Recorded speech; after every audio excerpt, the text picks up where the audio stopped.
So if you've been hanging around the channel for a while, you know how much I love the value to performance that the Gerber Strongarm produces. Well, now we have an upgraded steel version, BDZ1 steel, to test out and review. I went over to Gerber's website. I pre-ordered this, dropped the money for it because I love the Gerber Strongarm design so much. I wanted to see what this BDZ1 steel can do, and having kind of a satin finish, stonewash finish versus the coating, and just see what the performance was in this limited run that Gerber is producing. So let's roll in some beautiful blade footage of this knife, see what it can do, see what this steel really has to offer, and if it's worth upgrading.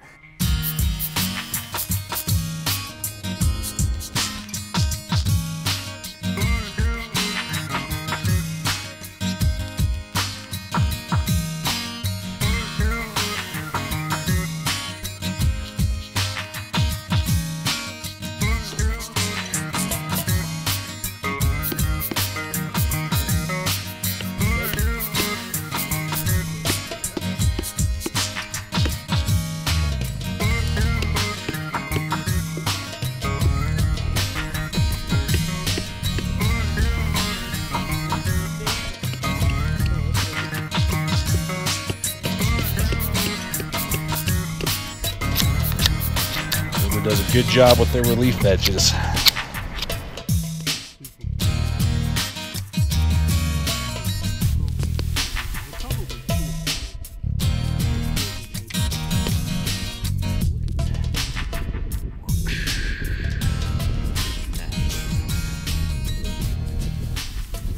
So there you have it. You've seen it, guys. I mean, this is basically just a tuned up version of this one that you saw in the original footage just a moment ago that I rolled in. This thing has been passed around through, I think, like 6 YouTubers. I mean, gone through everything from, you know, oil drums to cars and wood processing and everything in between. Just keeps on kicking.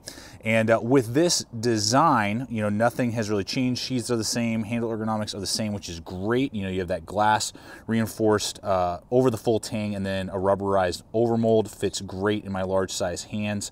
Nice guard there that it's not super obnoxious. You know, that makes it difficult to get over if you need to do more bearing down on. You can still do all of that. And then you just basically don't have the black coating. You have that like stonewash satin, and then you got the BDZ1 steel, whereas the old one has that 420 high carbon. Now the 420 HC steel, for the price, you know, it's very good, around the $50 to $60 price point compared to what else is out there on the market.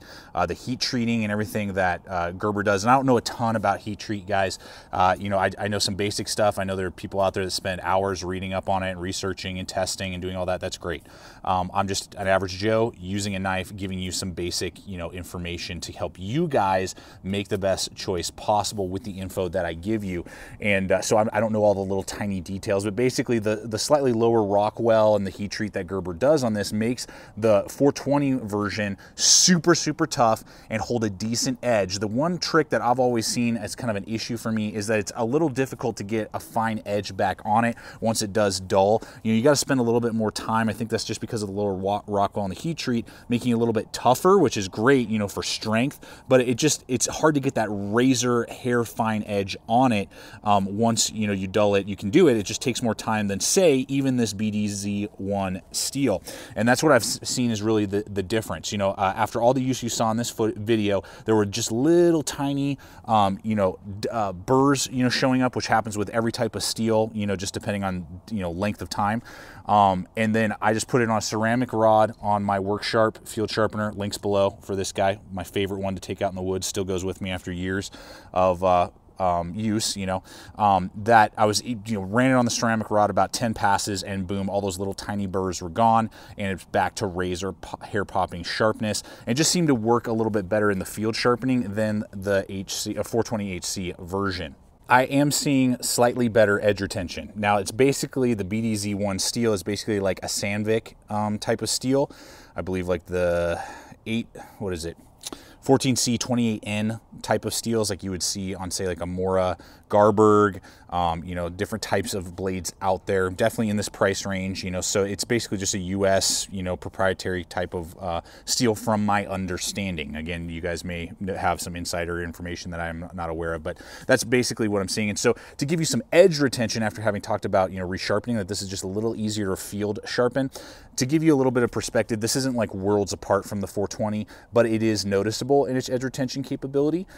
So to give like just some numbers here as an example, let's say after 10, you know, passes through of cordage, the 420 would start to dull. Let's say 15 before the BDZ1. So it's, you know, better. It's not mind-blowing. It's not like double or anything like that, but it is good. And I just like the workability of the steel a little bit better than the 420. So in conclusion, price is also going to play a factor in this. Right now on Amazon, and prices change, they fluctuate, but we will have links in the description below throughout the video, not only to the sharpener, the WorkSharp field sharpener, but also to the Strongarm. I mean, I love, love, love this knife. That has so much versatility and utility and strength for a great price point, USA made. The 420 versions, the black version is going for like 70 right now, and the Coyote version is going for like 57. The BDZ1 version is going for 65 right now. So I think for that price, if you do not yet own a Strongarm or you've been considering buying another one, go with the BDZ1. You're going to get a little bit better edge retention and a little bit easier field maintenance out there in the field. But if you already own one of these and you know you're like, do I need to upgrade? I don't think you necessarily need to upgrade. You're still getting great performance out of the original, unless you're wanting to dump it or just, you know, add to the collection. So that's kind of where I see it. If you're, you know, you have the 420 version and you're one and done, you don't really need another blade, just stick with it. You'll be happy with it, and it's going to do everything that the BDZ1 version can do. This one will just hold its edge a little longer and be a little easier to tune up. That's really all you're getting in the differences. But for the money, folks, this knife, regardless of the steel option that you go with, is still just such a winner for me. It's a jack of all trades, coming in at a great price point and giving you so much modularity with the sheath, so much capability. It can be a, you know, bug out bag knife, it can be a tactical blade, it can be an outdoors knife, and it can do all those things well. And that's really what I see the value of the Gerber Strongarm still to this day being, as one of my most recommended blades when you're just looking for like a do everything knife and you don't want to break the bank. So and I'm really excited that Gerber went this direction and that they did this. Now, again, to my knowledge, they've only done this for 2,000 models. So when the 2,000 models are sold out, they're gone, you know, after 2,000 of them being built. So I would love to see Gerber begin to do more either specialty runs, but really would like to see like 2 versions of a lot of their well-selling blades. You know, give us the 420 version, keep this guy coming in at under 60 bucks, you know, for the Strongarm, and then come out with like an S30V version and charge us, you know, like 100 for it or something like that. And then people can choose, do they just need value for performance, or do they need high quality performance and they're willing to pay for it? So it gives people options. I think that would be great to see in the coming years from Gerber as they continue to make designs in the US and bring a lot of their production back here to the States. I'm looking forward to seeing that in the future. So maybe at the beginning of 2019, we'll see, after these, you know, BDZ1 models, you know, sell out and are gone, maybe they'll come out with and release an S30V version. They do a great S30V with a lot of their other steels, and then we'll have 2 options out there. But guys, thank you so much for coming over here today, checking out the channel. Please subscribe, comment, like, share this video. Love to hear your guys' thoughts. Any questions you have, I'll answer in the comments below. Check out the like button and the subscribe button popping up right now. We're cranking out videos every single week so you guys can see what is up and coming. And finally, always remember, stay equipped, stay prepared, and we'll see you out there.